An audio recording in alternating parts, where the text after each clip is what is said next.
မုန်တိုင်းကြီးဖြစ်လာမလားဆိုပြီးစိုးရိမ်ပူပန်နေကြတဲ့မိဘပြည်သူတွေအတွက်ရင်အေးရမယ့်သတင်းကောင်းလေးတစ်ခုရှိပါတယ်။အားလုံးစိုးရိမ်နေရတဲ့လေဖိအားနည်းရပ်ဝန်းကြီးဟာအခုတော့အားလျော့သွားခဲ့ပြီလို့မိုးစလာကတရားဝင်ထုတ်ပြန်လိုက်ပါပြီ။မေလ16ရက်နေ့ညနေ4နာရီထုတ်ပြန်ချက်အရဘင်္ဂလားပင်လယ်အော်ကအားကောင်းတဲ့လေဖိအားနည်းရပ်ဝန်းဟာ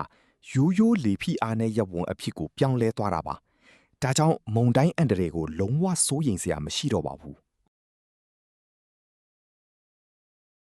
ဒါပေမဲ့မုတ်တုံရသည်ဖြစ်လို့ပေါ်ဆလို့တော့မရသေးပါဘူး။အထူးသဖြင့်ပဲခူးရန်ကုန်အေရဝတီတနင်္သာရီကရင်နဲ့မွန်ပြည်နယ်တွေမှာမိုးတိမ်တောင်တွေအားကောင်းနေပါတယ်။ဒီတိမ်တောင်တွေဖြတ်သွားတဲ့နေရာတွေမှာလေပြင်းတိုက်တာ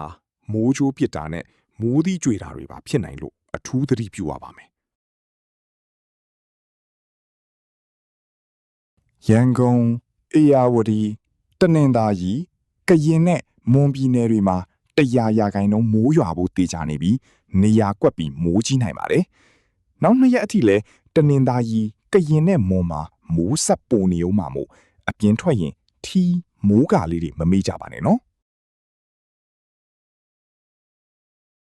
ခရီးသွားမဲ့သူတွေနဲ့ပင်လယ်ပြင်လုပ်ငန်းခွင်ဝင်မဲ့သူတွေအတွက်တော့တကယ်ကိုဝမ်းသာစရာပါပဲ